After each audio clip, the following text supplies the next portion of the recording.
ಸಿಗೋಣ ನೆಕ್ಸ್ಟ್ ವಿಡಿಯೋದಲ್ಲಿ ಅಂತ ಹೇಳಿದ್ದೆ. Welcome back to MS family. ಯಾರೆಲ್ಲ ಇನ್ನೂ ನನ್ನ ಚಾನಲ್ನ ಇನ್ನೂ ಸಬ್ಸ್ಕ್ರೈಬ್ ಆಗದೆ ನೋಡ್ತಾ ಇದ್ದಾರೆ, ಸಬ್ಸ್ಕ್ರೈಬ್ ಆಗಿ ಲೈಕ್ ಮಾಡಿ ಸಪೋರ್ಟ್ ಮಾಡಿ ಅಂತ ಕೇಳ್ಕೊತೀನಿ. ಇಷ್ಟು ದಿನ ನನ್ನ ವೀಡಿಯೋಸ್ಗಳನ್ನ ನೋಡ್ತಾ ಬರ್ತಾ ಲೈಕ್ ಮಾಡಿಕೊಂಡು ನನಗೆ ಸಪೋರ್ಟ್ ಮಾಡ್ತಿರೋ ಸಬ್ಸ್ಕ್ರೈಬರ್ಸ್ಗಳಿಗೆಲ್ಲರಿಗೂ ಥ್ಯಾಂಕ್ ಯು ಸೋ ಮಚ್ ಅಂತ ಹೇಳ್ತೀನಿ. ಹಾಗೆ ರಾಘವೇಂದ್ರ ಸ್ವಾಮಿ ಫೋಟೋನ ತೊಗೊಂಡು ಬರ್ತಿದ್ದೀನಿ. ರಾಘವೇಂದ್ರಪ್ಪ ಯಾರ ಮನೆಗೂ ಆ ಥರ ಸುಮ್ಮನೆ ಬರಲ್ಲ ಅಂತ ಹೇಳ್ತಾರೆ.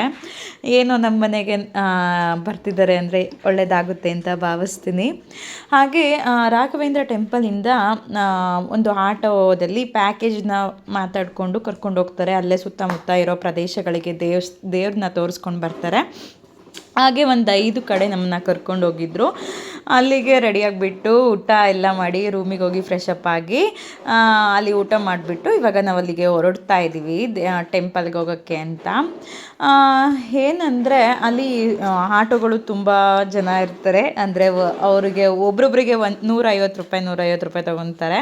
ಒಂದು 10, 12, 13 ಜನನ ಕರ್ಕೊಂಡು ಹೋಗ್ತಾರೆ. ಕೆಲವೊಬ್ರು 10 ಜನನ, ಕೆಲವೊಬ್ರು 15 ಜನದವರೆಗೂ ಹಾಕ್ಕೊಂಡಿರ್ತಾರೆ. ನಮಗೆ ಹಿಂದೆಗಡೆ ಜಾಗ ಸಿಕ್ಕಿತ್ತು. ಒಂದು ಆಟೋದಲ್ಲಿ ತುಂಬ ಕಾದ್ವು. ಬೇರೆಯವರೆಲ್ಲ ಜನ ಇನ್ನೂ ಆಗಿಲ್ಲ ಅಂತ ಇದು ಮಾಡ್ತಿದ್ರು. ಸೊ ಹಂಗಾಗಿ ಇನ್ನೊಂದು ಆಟೋಗೆ ಹೋದ್ವು. ಅಲ್ಲಿ ನಮಗೆ ಹಿಂದೆಗಡೆ ಜಾಗ ಇತ್ತು, ಹಿಂದೆಗಡೆ ಕೂತಿದ್ವು. ಹಿಂದೆ ಅದು ಒಂಥರ ನನಗೆ ಹಿಂದೆ ಕೂತ್ಕೊಂಡು ಹೋಗೋಕ್ಕೆ ಆಗ್ತಿರ್ಲಿಲ್ಲ. ಒಂಥರ ಭಯ ಅನ್ನೋದಕ್ಕಿಂತ ಒಂಥರ ತಲೆ ಸುತ್ತದಂಗೆ ಆಗುತ್ತೆ ಅಂತ. ಆಮೇಲೆ ಅಲ್ಲೇ ಆಂಜನೇಯ ಟೆಂಪಲ್ ಇನ್ನೊಂದಕ್ಕೆ ಕರ್ಕೊಂಡೋಗಿ ಅಲ್ಲೂ ತೋರಿಸ್ತಾರೆ ಆಂಜನೇಯನ. ವೆಯ್ಟ್ ಮಾಡಿ ನಮ್ಮನ್ನ ಕರ್ಕೊಂಡು ಬರ್ತೀವಿ ಅಂತ ಹೇಳಿ 150 ಮಾತಾಡ್ಕೊಂಡು ಕರ್ಕೊಂಡು ಹೋಗಿದ್ರು. ಒಬ್ರಿಗೆ 150, ಅಲ್ಲಿ ಒಂದು 12-13 ಜನನ ಕರ್ಕೊಂಡು ಹೋಗ್ತಾರೆ. ಎಷ್ಟಾಗುತ್ತೆ ಅಂತ ನೀವೇ ಯೋಚನೆ ಮಾಡಿ. ವೆಯ್ಟ್ ಮಾಡ್ಕೊಂಡು ಕರ್ಕೊಬರ್ತಾರೆ. ಏನೊಂದು ಒಳಗಡೆ ಹೋಗಿ ದೇವ್ರ ದರ್ಶನ ಮಾಡ್ಕೊಂಡು 5 ನಿಮಿಷಕ್ಕೆಲ್ಲ ಹೊರಗಡೆ ಬಂದುಬಿಡ್ತೀವಿ. ಸೊ ಹಂಗಾಗಿ ಒಂದು 5 ಕಡೆ ಕರ್ಕೊಂಡು ಹೋದರು, 5 ಟೆಂಪಲ್ಗೆ. ಚೆನ್ನಾಗಿತ್ತು. ಕೆತ್ತನೆ ಮಾಡಿದ್ದಾರೆ ನೋಡಿ, ಖುಷಿ ಆಯಿತು. ಆಂಜನೇಯ, ಪಂಚಮುಖಿ ಆಂಜನೇಯ ಮಾತ್ರ ತುಂಬ ಚೆನ್ನಾಗಿದೆ.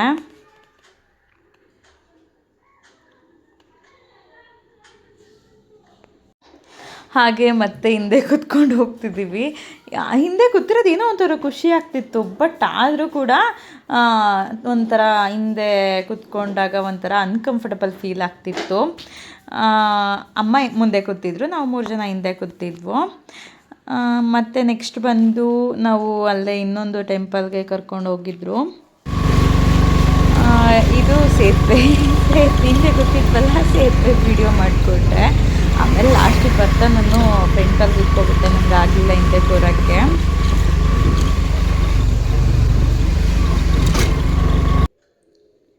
ನೆಕ್ಸ್ಟ್ ಬಂದು ಪಂಚಮುಖಿ ಆಂಜನೇಯಗೆ ಕರ್ಕೊಂಡು ಹೋದರು. ಅಲ್ಲಿ ನೋಡಿ ಅವರು ಪಾದದ್ದು ಎಲ್ಲರಿಗೂ ಆಶೀರ್ವಾದ, ಹುಡುಗ ಪಾದದ ಆಶೀರ್ವಾದ ಮಾಡ್ತಾ ಇತ್ತು. ಓಕೆ, ಅಲ್ಲೇ ಪಂಚಮುಖಿ ಆಂಜನೇಯನಲ್ಲಿ ವಿಡಿಯೋಗಳನ್ನ ಮಾಡಿಕೊಂಡೆ. ತುಂಬ ಚೆನ್ನಾಗಿದೆ. ಅಲ್ಲಿ ದೇವರಿಗೆ ವೀಡಿಯೋಸ್ ಏನು ಮಾಡೋದಿಲ್ಲ ಅಂತ ಬೋರ್ಡ್ ಹಾಕಿರ್ತಾರೆ. ಆದರೂ ಕದ್ದು ಮುಚ್ಚಿ ಒಂದು ವಿಡಿಯೋ ಮಾಡ್ಕೊತೀನಿ. ಒಳಗಡೆ ಹೋಗ್ತಾ ವಿಡಿಯೋ ಮಾಡಿಕೊಂಡೇ ಹೋಗ್ತಿದ್ದೀನಿ. ಅಲ್ಲಿ ಇರೋರು ಫೋನು ಅಂತಿರ್ತಾರೆ. ನಾನು ನೋಡಿ ಅಲ್ಲಿ ಚೆನ್ನಾಗಿದ್ದೆ ಅಲ್ವಾ ಒಳಗಡೆ. ಆದರೂ ವಿಡಿಯೋ ಮಾಡ್ಕೊಂಡು ಬಂದುಬಿಟ್ಟೆ ಆಚೆ. 3 ಟೆಂಪಲು ಕೂಡ ಚೆನ್ನಾಗಿ ನೋಡ್ಕೊಂಡು ಬರ್ತೀವಿ. ಎಲ್ಲರೂ ಮಂತ್ರಾಲಯಕ್ಕೆ ಹೋಗಿ ಬನ್ನಿ. ಮಂತ್ರಾಲಯದಲ್ಲಿ ನೆಮ್ಮದಿ ಸಿಗುತ್ತೆ ಅಂತಲೇ ಹೇಳ್ಬೋದು. ಮತ್ತು ಇನ್ನೂ ಹೊಳೆಯಲ್ಲಿ ಸ್ನಾನ ಮಾಡೋಕ್ಕೆ ಬಿಟ್ಟಿದ್ರೆ ನಿಜವಾಗ್ಲೂ ಇನ್ನೂ ಖುಷಿಯಾಗೋದು. ಬಟ್ ಬಿಡಲಿಲ್ಲ. ಇದು ಕೂಡ ಪಂಚಮುಖಿ ಆಂಜನೇಯ ಟೆಂಪಲ್ಲೇ ಹೊರಗಡೆ ಇದ್ದು. ಅಲ್ಲಿ ಮಾವಿನಕಾಯಿ ಎಲ್ಲ ಮಾರ್ತಾಯಿದ್ರು. ಮಾವಿನಕಾಯಿನೂ ತಿಂದ್ಕೊಂಡು ಬಂದ್ವು ನಾವು. ₹100ಗೆ 1 ಅಂತ ಹೇಳ್ತಿದ್ರು. ಕಟ್ ಮಾಡಿ ಒಂದು 4 ಪೀಸ್ ಇಟ್ಟಿದ್ರು. ಅದು ₹30 ಅಂತ ಹೇಳ್ತಿದ್ರು. ಅದನ್ನು ತೊಗೊಂಡು ಬಂದೆ. ನೆಕ್ಸ್ಟ್ ಇದು ಅಲ್ಲೇ ಯಾವುದೋ ಮನೆ ಅಂತ ಹೇಳಿದರು, ಅಪ್ಪಣ್ಣಾಚಾರ್ಯ ಅವ್ರದ್ದು. ಆ ಮನೆಯೂ ಕೂಡ ನೋಡ್ಕೊಂಡು ಬಂದ್ವು. ಹಾಗೆ ನೀವು ಕೂಡ ಹೋಗಿ ಬನ್ನಿ ಅಂತ ಹೇಳ್ತೀನಿ.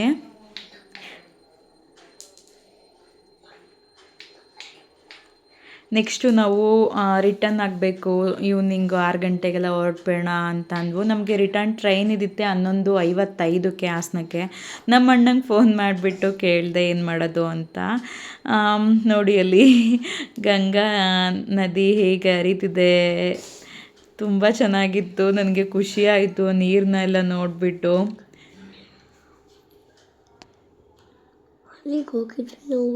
ನೀವು ಹೋಗಿದ್ರಾ? ನಾವು ಹೋಗಿದ್ವು. ನನ್ನ ಮಗ ನಮ್ಮ ಅಮ್ಮನ ಜೊತೆ ಒಂದ್ಸಲ ಹೋಗಿದ್ದ. ಅವಾಗ ಹೋಗಿದ್ವು ಅಮ್ಮ ಇಲ್ಲೆಲ್ಲ ಅಂತ ಹೇಳ್ತಿದ್ದ. ನಾವು ಕೂಡ ಹೋಗಿ ಬಂದ್ವು ಮಗನೇ. ಎಷ್ಟು ಚೆನ್ನಾಗಿ ಕಾಣಿಸ್ತಿದ್ದೆ ಅಲ್ವಾ? ತುಂಬ ಚೆನ್ನಾಗಿದೆ, ನೀವು ಹೋಗಿ ಬನ್ನಿ. ನೆಕ್ಸ್ಟು ನಮಗೆ ರಿಟರ್ನ್ ಟ್ರೈನ್ ಬಂದು ನೆಕ್ಸ್ಟು ನಮಗೆ 12:55ಕ್ಕೆ ಟ್ರೈನ್ ಅಂತ ಹೇಳಿದ್ನಲ್ಲ, ಆ ಟ್ರೈನಿಗೆ ಬರಬೇಕು ಅಂದರೆ ನಮ್ಗೆ ಇನ್ನೂ ಟೈಮ್ ಇತ್ತು, ತುಂಬ ಹೊತ್ತು. ಏನು ಮಾಡೋದು ಅಂತ ಯೋಚನೆ ಮಾಡಿಕೊಂಡು ಅಣ್ಣಂಗೆ ಒಂದು ಫೋನ್ ಮಾಡಿದೆ. ಅವನು ಯಾವಾಗಲೂ ಬರ್ತಾ ಇರ್ತಾನೆ ಅಲ್ಲಿಗೆ. ಏನು ಮಾಡೋದಪ್ಪ ಅಂತ ಇದ್ದಾಗ ಅವನು ಇದ್ದವನು 12:55ವರೆಗೂ ಅಲ್ಲಿ ಕುತ್ಕೊಂಡು ಏನು ಮಾಡ್ತೀರಾ, ಬಂದುಬಿಡಿ 7:15ಗೆ ಒಂದು ಟ್ರೈನ್ ಐತೆ ಬೆಂಗಳೂರಿಗೆ ಬಂದುಬಿಟ್ಟು ಅಲ್ಲಿಂದ ಹಾಸನ ಬಸ್ ಹತ್ತಿ ಅಂತ ಅಂದ. ಒಳ್ಳೆ ಐಡಿಯಾ ಕೊಟ್ಟ ನಮಗೆ. ಅಲ್ಲಿ ಕಾಯದ ರಿಟರ್ನ್ ಬಂದುಬಿಡೋಣ, ಮಕ್ಕಳನ್ನ ಬೇರೆ ಬಿಟ್ಟೋಗಿರ್ತೀವಿ ಅಲ್ವಾ. ಸೊ ಹಂಗಾಗಿ ಅಲ್ಲಿ 7:15 ಟ್ರೈನ್ಗೆ ಅಂದ್ಬಿಟ್ಟು ರೂಮ್ಗೆ ಹೋಗಿ ಫ್ರೆಶಪ್ ಆಗಿ ಅವರಿಗೆ ರೂಮಿನ ಕೀ ಎಲ್ಲ ಕೊಟ್ಬಿಟ್ಟು ಸರಿ ಅಂದ್ಬಿಟ್ಟು ಹೊರಟ್ವು ನಾವು. ಹೊರಟಾಗ 7:15 ಆಟೋ ಸಿಕ್ಕಿ ನಾವು ಆಟೋದಿಂದ ಮತ್ತೆ ಬರೋವಾಗ 50 ರೂಪಾಯಿನೇ ತೊಗೊಂಡ್ರು ಕೂಡ, 50 ರೂಪಾಯಿನೇ ತೊಗೊತಾರೆ. ಮತ್ತೆ ಬರೋ ಹೊತ್ತಿಗೆ ನಮ್ಗೆ 7:15 7:20 7:30 ಏನೋ ಆಗಿಬಿಟ್ಟಿತ್ತು. ಟ್ರೈನ್ ಹೊಂಟೋಗಿರುತ್ತೆ. ಇನ್ನೇನು ಮಾಡೋದು, 8:00ಗೆ ಒಂದು ಟ್ರೈನ್ ಇದೆ ಅಂತ ಹೇಳಿದ್ದ. ಆ ಟ್ರೈನ್ಗೆ ಹೋದ್ರಾಗುತ್ತೆ ಅಂದ್ಬಿಟ್ಟು ಸುಮ್ಮನೆ ಆದ್ವು.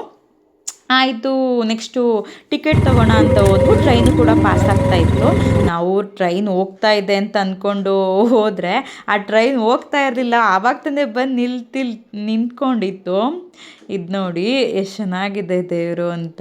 ನಿಜವಾಗ್ಲೂ 2 ಕಣ್ಣು ಸಾಲಲ್ಲ ಈ ದೇವ್ರನ್ನ ನೋಡೋಕ್ಕೆ. ಅಲ್ಲಿ ಏನೋ ಹಬ್ಬ ಇರಬೇಕು, ಸೊ ಹಂಗಾಗಿ ಸಗಣಿಲೆಲ್ಲ ಸಾರಿಸಿದ್ರು. ತುಂಬ ಚೆನ್ನಾಗಿತ್ತು. ಹಿಂದಿನ ಕಾಲದ ಸಂಪ್ರದಾಯ ಅಂದರೆ ಖುಷಿ ಕೊಡೋ ಅಂಥದ್ದೇ. ನೆಕ್ಸ್ಟು ಓಕೆ ಅಂದ್ಬಿಟ್ಟು ರೆಡಿ ಆಗಿಬಿಟ್ಟು ಟ್ರೈನ್ ಹತ್ರಕ್ಕೆ ಹೋಗೋಣ ಅಂದ್ಬಿಟ್ಟು ಆಗಿತ್ತು. ಅಲ್ಲೇ 6:30 ಏನೋ ಆಗಿಬಿಟ್ಟಿತ್ತು. ಆದರೂ ಲೈಟಿಂಗ್ಸ್ ಎಲ್ಲ ಇನ್ನೂ ಚೆನ್ನಾಗಿ ಕಾಣಿಸ್ಬೇಕು ಅಂದರೆ ಇನ್ನೂ ಸ್ವಲ್ಪ ಟೈಮ್ ಆಗಬೇಕಾಗಿತ್ತು. ಅದರಲ್ಲೇ ನಾವು ಟೈಮ್ ಆಗಿಬಿಡುತ್ತೆ ಅಂತ ಹೊರಟ್ವು. ಆಮೇಲೆ ಈಗ ಟ್ರೈನ್ ಬಂದು ನಿಂತ್ಕೋತಿದ್ದೆ, ನಿಧಾನಕ್ಕೆ ಹೋಗಿ ಅಂತ ಟಿಕೆಟ್ ಕೊಡೋರು ಹೇಳಿದ್ರು. ಸರಿ ಅಂದ್ಬಿಟ್ಟು ಟಿಕೆಟ್ ಇಸ್ಕೊಂಡು ಹೊಡೆದ್ವು. ಎಲ್ಲ ಬುಕ್ಕಿಂಗ್ ಆಗಿರುತ್ತಲ್ಲ, ಹಿಂದೆ ಬೋಗಿ ಇಲ್ಲ ಮುಂದೆ ಬೋಗಿಗೆ ಹೋಗಬೇಕು. ಹೋಗಿ ಟ್ರೈನ್ ಹತ್ಕೊಂಡ್ವು. ಬಟ್ ರಶ್ ಇತ್ತು. ಅಂದರೆ ನೆಕ್ಸ್ಟ್ ಸ್ಟಾಪಲ್ಲಿ ಎಲ್ಲ ಇಳ್ಕೊಬಿಟ್ರು. ನೈಟ್ ಹೊತ್ತು ದೇವಸ್ಥಾನ ನೋಡೋಕ್ಕೆ ಒಂದು ಖುಷಿ ಅಲ್ಲಿ ಮಂತ್ರಾಲಯನ.